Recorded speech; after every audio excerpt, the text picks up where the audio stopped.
Entonces decíamos de que este ángulo de acá se repite aquí y voy a tener todo este triángulo. Entonces aplico la ley de tangente.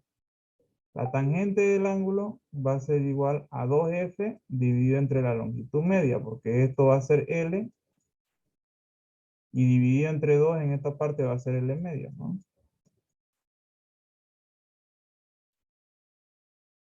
Ya. Entonces vemos de que este ángulo va a ser muy pequeño para que se genere esto o se cumpla. ¿Ya? Ahora, viendo esta parte de aquí, me dice que Q por L va a ser igual a 2P por el seno de alfa, ¿no? Pero en vez de seno, sabemos que el seno es aproximadamente lo mismo que tangente, me dice el ingeniero. No es igual, pero es aproximado, entonces reemplaza esta ecuación. 2F por L medio. Entonces, si yo multiplico todo este producto, me va a salir lo siguiente, ¿no? P, 2P, este 2 de acá sube para arriba, ¿no? Por la ley de la oreja, tengo 2 sobre 1, 2F, dividido entre L sobre 2. Entonces, 2 por 2, para subir arriba, 2 por 2 sería 4F, ¿no? Y 1 por L sería L. Entonces, teniendo ya todo eso, yo voy a multiplicar ese producto con este 2P. Entonces, 2P. 2 por 4, 8P. ¿No? 4 por 2, 8P. F, F, L, L. Entonces, la función definitiva, esta L de aquí, vas a multiplicar con esta y voy a tener que QP, ¿ya? Va a ser igual a 8P por F y L por L me da L cuadrado, ¿no? ¿Se entendió, Ronnie? Sí, sí, se entendió. Ya. Ahora, ¿para qué calculamos esto? O sea, esta forma de aplicación sería si yo tengo la carga Q, digamos, ¿no? Tengo la carga Q, puedo calcular la P teniendo una F, ¿no? Porque normalmente sabemos cuál es la carga que vamos a tener encima. Pero bueno, vamos a ver. Entonces, lo que hacemos acá es lo siguiente. El momento va a ser igual a P por EA. ¿De dónde sale eso? ¿No? P por EA.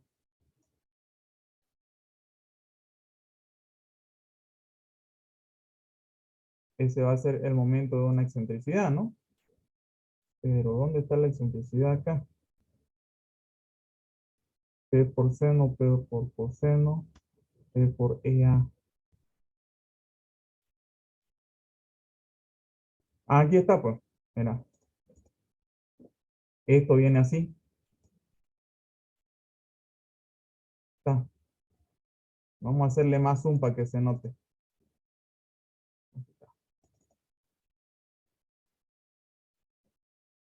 Oh, ya. Esto viene así, ¿no? Esta carga, ¿qué se llama? P por seno de A. ¿Cuál? Esa cara no es coseno. No. ¿Cuál que está con ángulo es Es cierto, es coseno? esto. Sería. Esto es coseno. P por coseno de A. Ya. Vamos a descifrarlo entonces. Como en este es el coseno y el de acá arriba sería el seno, ¿no? Eso es cuando esto viene así. Sí. ¿Ya? Ahora, EA, mira, sería esta distancia de aquí.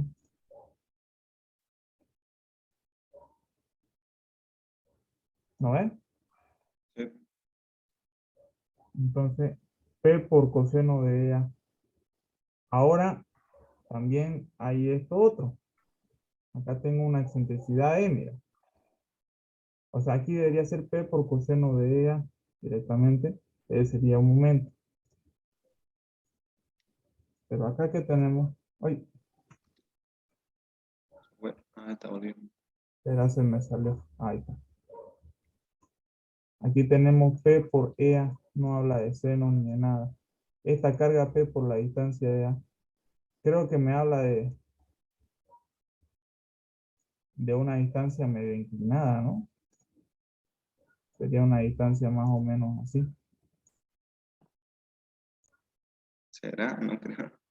Pero Sí, eso estoy viendo también. ¿Cómo más podría ser? Tiene la carga P, difícil. P por EA. ¿No? A ver, chequeemos la fórmula de nuevo. Me dice acá que es P por EA, no me dice ni seno ni coseno, por P por F. P por excentricidad por P por F. F sería esto.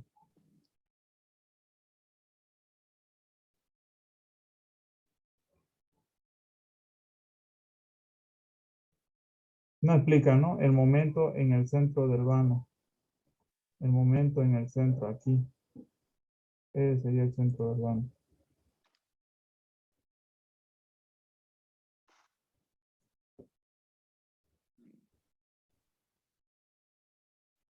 El momento me dice que es P por A menos F, ¿era? ¿Cómo era? Menos P menos P por F. ¿Y esa F de dónde? Esa F de arriba. Y yo sé que la F es igual a la excentricidad por EA. A ver.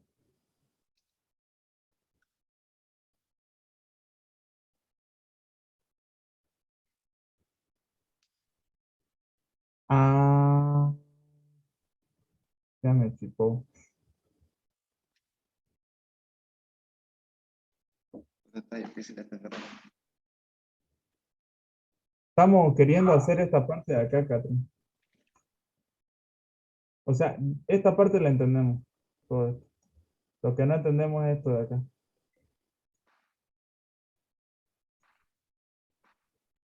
¿Cómo se genera este P por EA?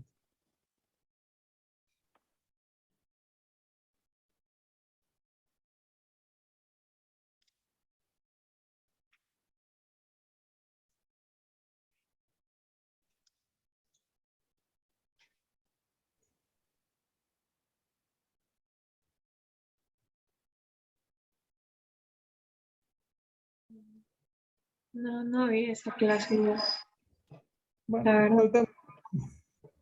No nos queda otra, ¿ya? Porque aquí, mira, esto era Q por L, ¿no? Sería la carga, ¿no? Q por L es igual a 2 por P seno de alfa. Entonces aquí viene un seno de alfa, aquí viene otro seno de alfa, ¿no? Y Q por L sería la carga por la longitud, ya. Ahora, yo sé que el seno de alfa, como alfa es pequeño, me dice que es aproximadamente lo mismo que la tangente de alfa. Ya que es igual a la tangente, si yo me vengo aquí y repito el ángulo de acá, dijimos de que 2F, ¿no? Sería como mi cateto opuesto, ¿no? Y el cateto adyacente sería L medio. Entonces ahí sería 2F sobre L medio, ¿no? Ahora ya sé que eso es tangente de alfa. Y también puedo saber de que tangente de alfa es aproximadamente igual a seno de alfa, entonces 2P seno de alfa es aproximadamente tangente de alfa.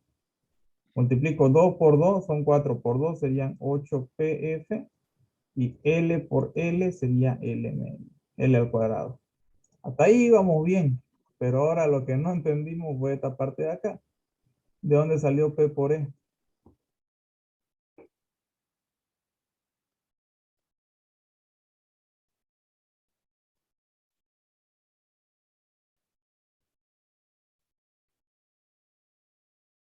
Lo correcto creo que sería decir P por coseno de alfa.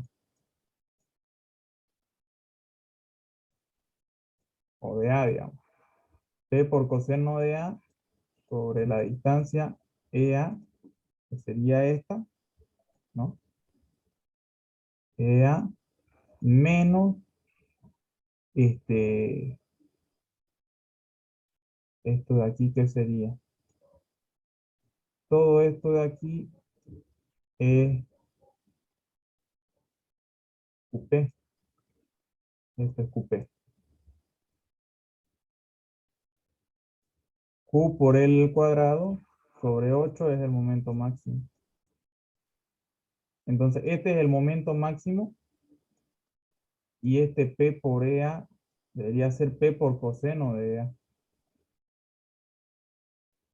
Y ahí sí me daría la ecuación, pero no lo toma así.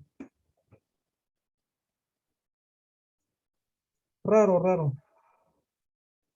Pero tal vez no lo toma el coseno porque el ángulo es muy pequeño. Yo creo que es eso, ¿no? Porque coseno es 0, ¿cuánto? Vamos a ver ahorita. Coseno es 0. Es 1. Ah, puede ser eso, ¿no? Si el ángulo se aproxima a 0, coseno es 0, 0,005, digamos, se aproxima a 1. Es lo más lógico, ¿no? Sí, porque ahí arriba dice que el ángulo es muy pequeño. Aproximadamente 0. ¿Ya? De ahí sale esta ecuación entonces. Para determinar el momento en el centro, o sea, en el momento de acá, tomando el momento máximo y tomando la P, simplemente lo único que voy a hacer es calcular la P y ver la excentricidad, la distancia EA, ¿no? La excentricidad que hay acá. Y me olvido del Q por L sobre 8 y todo eso porque el Q por L automáticamente se elimina acá, ¿no? Y ese 1 sobre 8, un octavo. Ya, vamos a leer, mira. Momento máximo de una viga simplemente apoyada es igual a Q por L al cuadrado sobre 8, ¿no? Sí. ¿A qué es igual Q? QP en este caso es igual a 8PFL cuadrado. Hasta digamos bien, ¿no?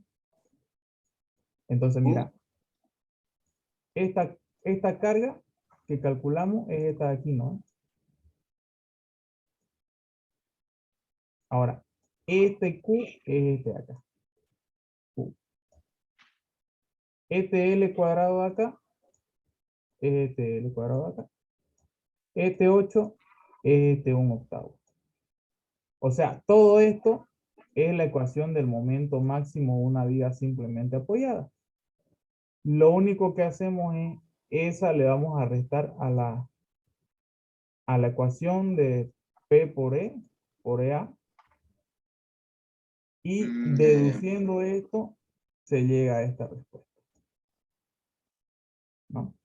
Aquí L cuadrado se va con L cuadrado, 8 se va con 8, y va a quedar P por F, digamos.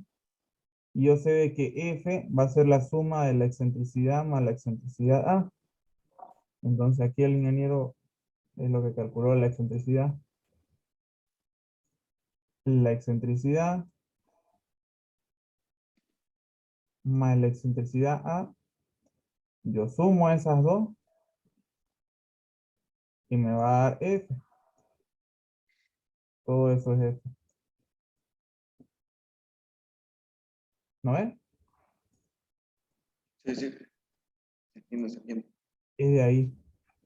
Ahora, aquí debería ser P por coseno, pero como es el ángulo pequeño y se aproxima a 0, coseno de 0 es 1, entonces directamente P nomás.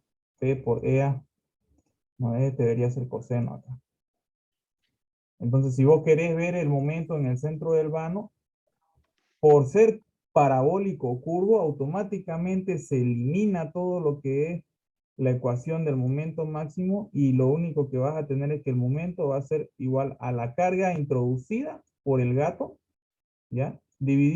Multiplicado por la excentricidad. Nada más. ¿Quedó claro? Sí, Como Percy, ¿no? ¿Tiene alguna pregunta? Ah, ya ¿Algún, respondía. ¿Algún comentario? Nada, che. Para el examen nomás. Viste, Ahora sigamos. a la grupo A, no, el grupo B, me lo masacraron en el examen. Oye, lo vi. Pero bueno, tenemos oportunidad nosotros, más que ellos. Lo que significa que la sección media está solicitada por una fuerza excéntrica P y un momento de presentensado negativo. Lo anterior se cumple para cualquier sección idem a flexión compuesta, ¿no? Que cumpla, que sea sección compuesta. ¿Cuál era la sección compuesta, Ronnie? ¿Cómo? ¿La sección compuesta? Ajá. ¿Cómo que estás H en H1? Sección Flexión compuesta. compuesta. Ajá. Ah, cuando hay un momento y uno pues, y una normal. Ah, ya, entonces, cuando se vea este caso de acá, pues, ¿no? Esta es la flexión compuesta. Sí, esa es la flexión compuesta. Pero tiene, Tiene que haber tiene, una excentricidad. sí, sí, eso. Ya. Ahora sí le estoy entendiendo. Y sabes que yo lo leí y no le entendía esta cosa. Bien. Entonces, sigamos, ¿no? El valor en general, ¿qué dice? El valor QR. A ver, el valor de la carga es igual a P sobre R, donde R es el radio de curvatura del tendón, en efecto considerando un elemento de viga angular, siendo P constante en función a cero. P constante en función cero. Ya, entonces, si yo quiero hallar la carga Q general, tengo que dividirla entre P, que es la que calculamos la fuerza que le aplicamos al pretensado, dividido entre R. Pero, o sea, yo cuando voy a hacer una viga, automáticamente sé cuánto va a ser Q, ¿no? Lo que no sé es cuánto de P le voy a introducir, ¿correcto? Tiene la carga, ¿no? La carga igual Ajá, que queda la Q es la fuerza carga. la fuerza por una distancia, entonces la distancia será algo curvo, ¿no? Por eso supongo Sí. que lo divido entre R. no hay fuerza Ah, sobre ¿verdad, área. no? Claro. Sería dividido entre R porque está curvo eso. Porque es curvo esto, ¿no? El radio Claro. O curvatura. sea, esta Mm. fuercita por curvito. Y ahí donde sale esto, entonces, ¿no? Ahí lo deduce, Voy pues. a, te- Ahí lo deduce. voy a tener esta carga Q, ¿no? Tengo radio, esto es de carretera 1, ya nos acordamos. Bueno, ni tanto, ¿no? Y aquí tengo el radio curvatura, que sería la distancia media entre B y P. Ahora, O sea, si pones un cable curvo, va esa ujú, fuerza va a generar que las cargas, ¿no? Que están por la P sean curvo. Entonces, la resultante sería la P por el radio curvo que tiene esa carga, digamos. ya, Supongo que lo deduce ahí, pues eso es lo que deduce pues, por la carga. esta es la deducción, ¿no? Que si yo salgo con una fuerza P, la fuerza P de acá, ¿no? Esta fuerza P de aquí va a haber automáticamente otra fuerza P acá, que sería esta de aquí. El cruce de las dos P, o sea, la P de acá cruzada con la P de acá, me va a generar esto. Y esta hipotenusa es Q por B por R, siendo esta R de acá. Ah, ya, ¿no? Entonces este es el radio curvatura. ¿Vas entendiendo, Catherine, más o menos? Sí, le Ahora, entiendo. esta igualdad acá sí no la entendí.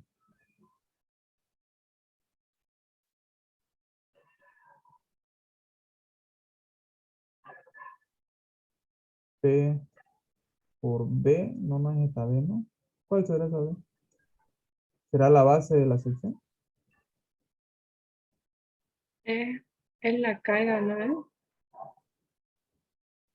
A ver, vamos a chequear qué dice acá abajo, ¿no? Mejor.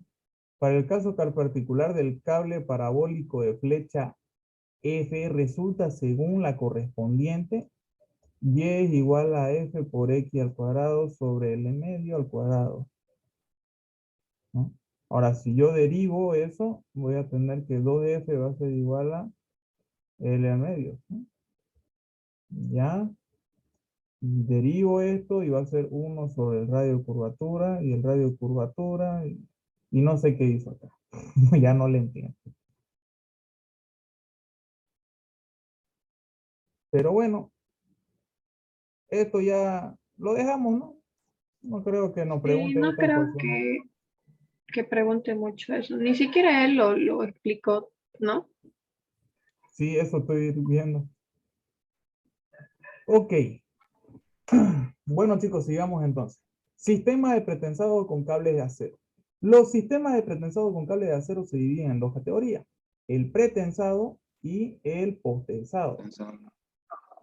El sistema con armadura pretraccionada, los hilos o torones de acero se estiran y anclan contra dos estribos o soportes provisionales en un campo de tesado. El hormigón es directamente lanzado sobre los hilos, estableciéndose la adherencia. Cuando el hormigón adherido al acero adquiere resistencia especificada, los hilos o torones se liberan lentamente de sus anclajes provisionales, transmitiendo su reacción al hormigón por adherencia. El anclaje se hace por adherencia entre el hormigón y el acero. En este caso no es posible usar cables curvos, sino solamente rectilíneos y poligonales. Ah, ya sí. Claro, pues no podemos tensar el cable y que sea curvo, ¿no? Lo único que se puede hacer es esto, que tenga unos puntos de fijación y que se deforme de esta forma, ¿no? Está claro, Chicos, ¿no? yo me voy a hacer un café ya. Claro. Tranquila, estamos grabando, ¿no? O Ahí vamos a en un... esa parte, en esa parte del pretensado, cuando primero se hace, ¿no? Se tensan los cables primero, ¿no? Después Ajá, se echa el hormigón y una vez está endurecido el hormigón, se se dejan de sueltan los tensar hilos. los cables. Sí, ¿Eso no? ¿O no? exacto. Está bien. Ahora, el post pesado dice que son sistemas con armadura post-traccionada.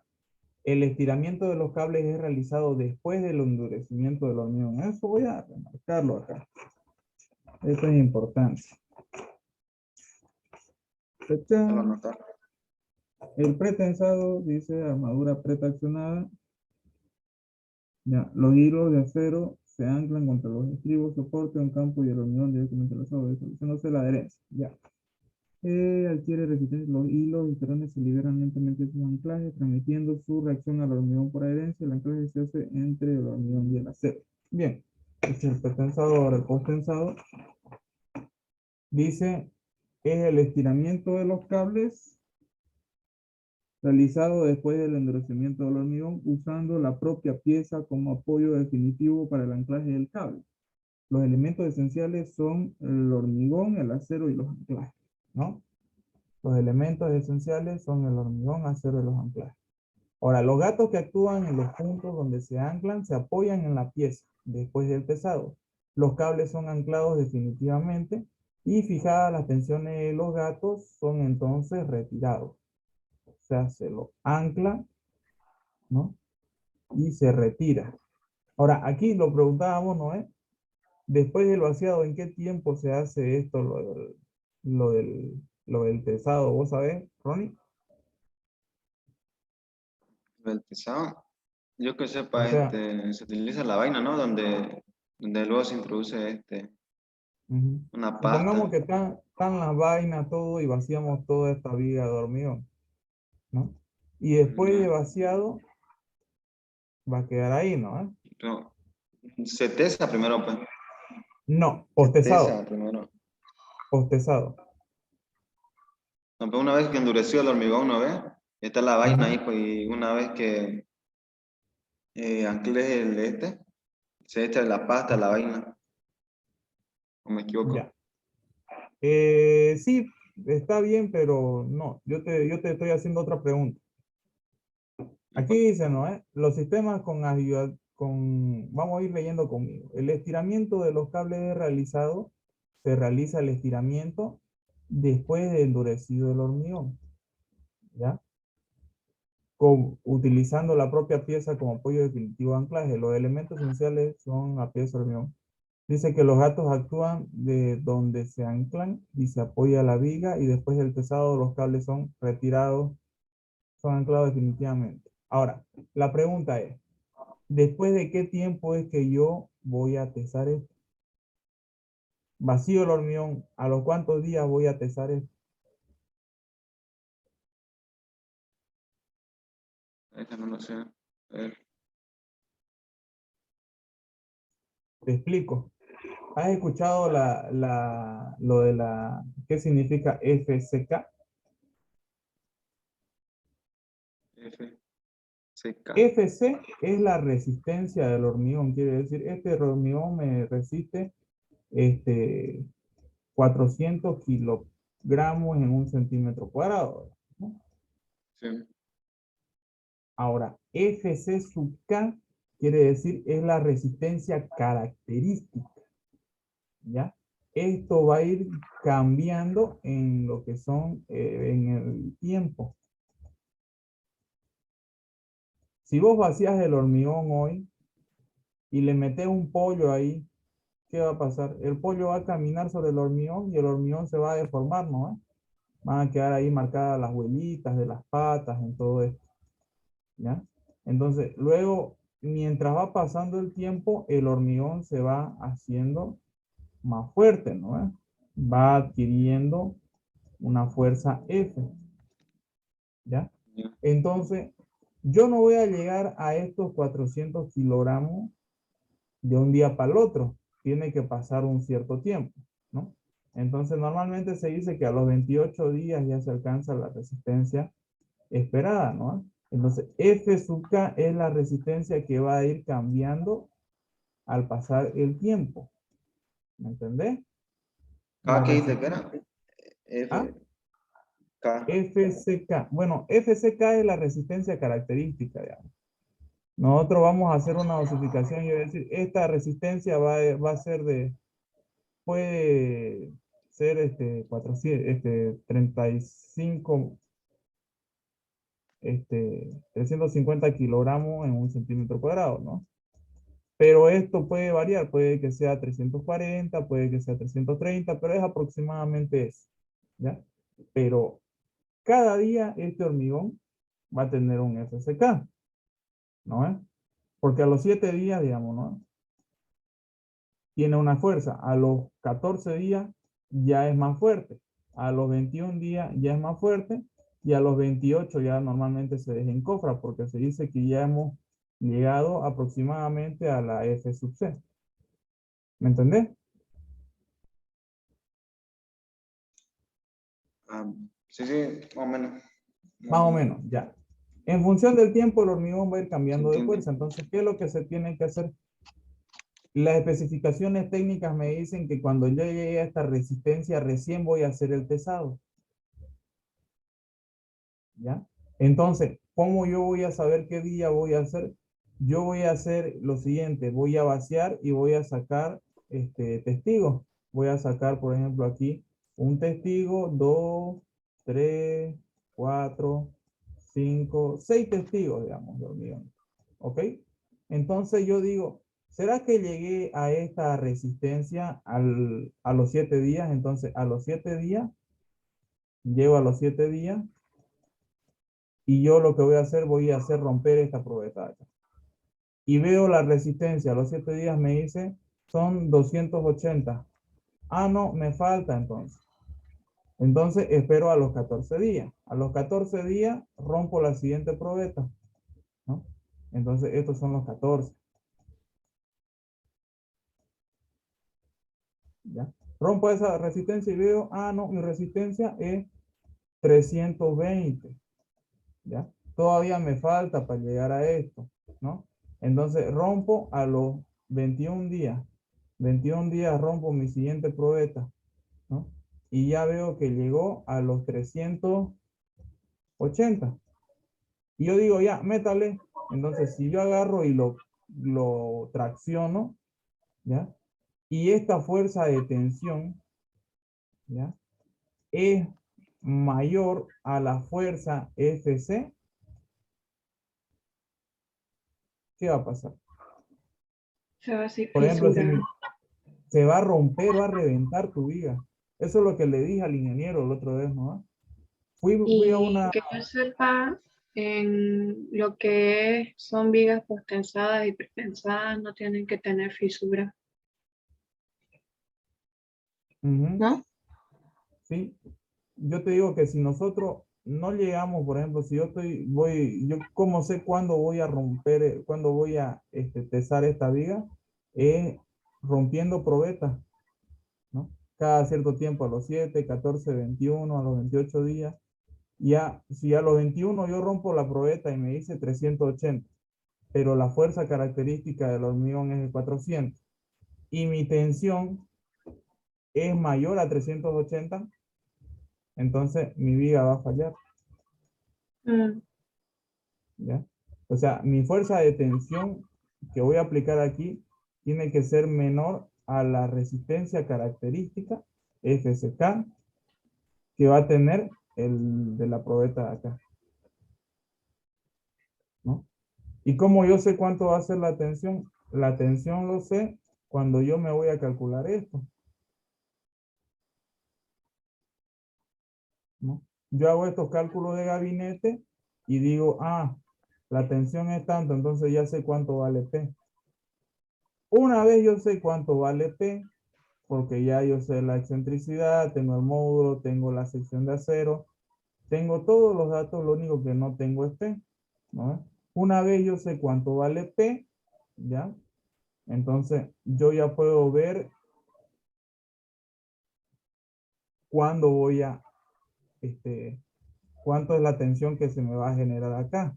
Y cuando yo sé cuánto es esa tensión, lo único que tengo que calcular es de que la tensión sea menor que la resistencia del hormigón, ¿ya? La resistencia a compresión del hormigón. ¿Y eso cómo lo hago? Esto vacío hoy, pasan los 7 días, rompo probeta. La ruptura de probetas me dice que tengo 280, digamos, ¿no? Y mi tensión va a ser 225. ¿Quién es mayor? Este de acá, ¿no? mm. Entonces, quiere decir de que yo ya puedo someter a tensión, puedo realizar mi postensado y tensar el cable. Eso es lo que le estaba explicando a Ronnie. ¿Se entiende? ¿Se entiende? ¿Se entendió o lo explico de nuevo con calma? Se entendió claramente. ¿Entendiste, Catri? Sí, entiende. En sí, lo normal uno tiene que esperar los 28 días para que el hormigón esté disque totalmente seco Sí, o haya así es. llegado a su punto. Pero si querés adelantar el proceso, lo que tendrías que hacer es eso. Pero tendrías que aumentarle, digamos, añadirle aditivos, ¿no? Normalmente estos hormigones tienen aditivos. ¿Será entonces? Bueno, sigamos. Ahora, los sistemas con armadura pretraccionada son más adecuados para instalaciones fijas, dicen, ¿no? Entonces, los sistemas con armadura post-traccionada se encuentran en mayor aplicación de obra. Si vamos a hacer puentes pretensados, va a ser pues las vigas las vamos a fabricar aparte y luego las vamos a modelizar. En cambio, esto de aquí en la misma obra se puede hacer, ¿no? Pero tampoco que se pueda tensar cosas muy largas, ¿no? A menos que sean puentes gigantes. Vamos a ver los grados de pretensado entonces y las clases de proyecto. Una clasificación de importancia es la que hace referencia a la posibilidad de la aparición de fisuras que se aceptará en el proyecto de la estructura pretensada. En los inicios de la técnica del hormigón pretensado se imponía el cálculo de la ausencia absoluta de tensiones de tracción en la pieza. ¿Qué quiere decir eso? No sé. Se imponía este tipo de cálculo, ¿no? Eliminando de este modo todo riesgo a fisuración. Existían casos en los cuales estas se trataba de la única solución que presenta garantías totales de seguridad. Existe a su vez muchas construcciones para las cuales una eventual fisuración no representa de ningún modo una inutilización de la estructura, sobre todo si tal fisuración se produce únicamente bajo sobrecargas transitorias, de donde se comprende que aceptar posibilidad puede representar una ventaja económica notable. La FIP clasifica 3 clases de construcciones pretensadas en base a riesgo y fisuración admitiendo el cálculo: el pretensado total limitado y el hormigón armado pretensado. El pretensado total consiste en, está integrada por aquellas piezas las que no se admite ninguna fisuración y no hay tracciones de ninguna fibra de la sección. ¿Ah? No hay tracciones en ninguna fibra de la sección. Quiere decir de que es un pretensado que se me genera un diagrama así, ¿no? Ta, ta, ta, digamos, ¿no? Totalmente compresión. Compresión era positivo, ¿no? Ese es el pretensado total. No se admite ninguna fisuración ya que no hay tracciones en ninguna fibra. Ni en la fibra de abajo, ni en la fibra de arriba, ni en fibras intermedias. No existe ninguna tracción. El que sigue es el pretensado limitado, formada por aquellas piezas en las cuales una cierta fisuración, aunque sea indeseable, no presenta inconvenientes muy graves. Se limitan las tensiones de tracción calculadas elásticamente como si la sección permaneciera homogénea, a un valor tal que la posibilidad de fisuración sea baja. Este límite suele ser la resistencia a la tracción del hormigón. A ver otra vez.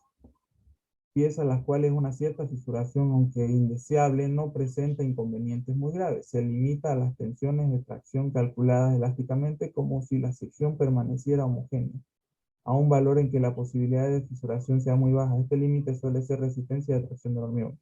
Entonces, este caso quiere decir lo siguiente, que vamos a tener el área de compresión, el área de tracción, ¿no? Pero esta área de tracción puede que haya un pequeño juego así, ¿no? Que tracciona un poquito. Y al haber esa tracción, ¿no? puede tener una fisuración muy baja, digamos, ¿no? ¿Ok? Ahora, la clase 3 me dice que es la de hormigón pretensado, compuesta por aquellas piezas en las que se puede aceptar la existencia de fisuración. Quiere decir de que ya va a ser un caso en el que vamos a tener lo mismo que el anterior, pero se puede aceptar una pequeña parte de tracción, ¿no? Entonces, ¿cuáles son las 3 clases?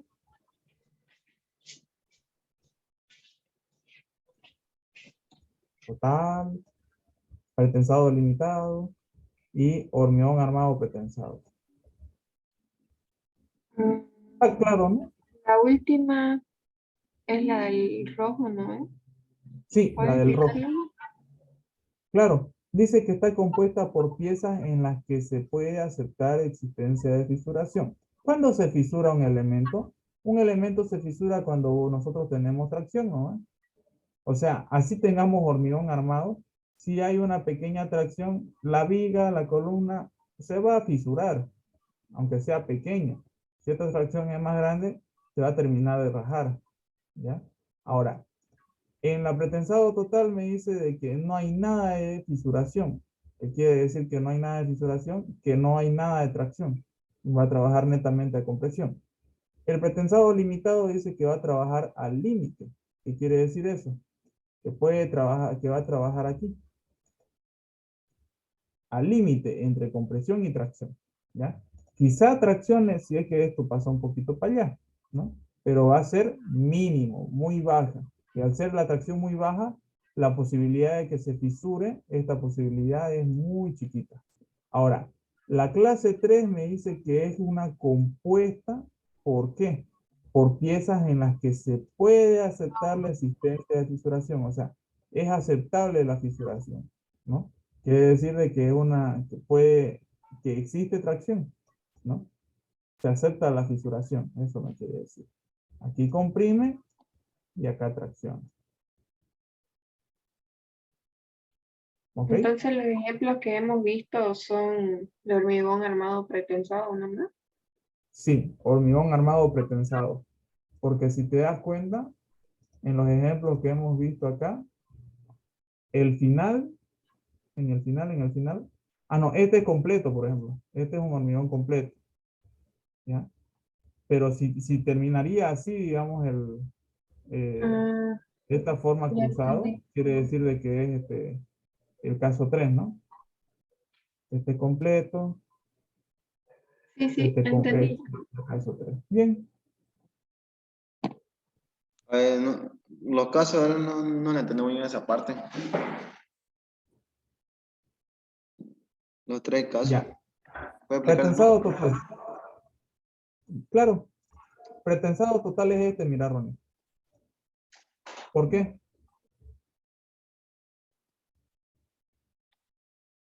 ¿Por qué es este total? Porque Mm. trabaja netamente a compresión, ¿ya? En la clase 1 dice de que no hay fisuración. Y cuando no hay fisuración quiere decir de que trabaja netamente a compresión de esta forma. ¿Se entiende ese?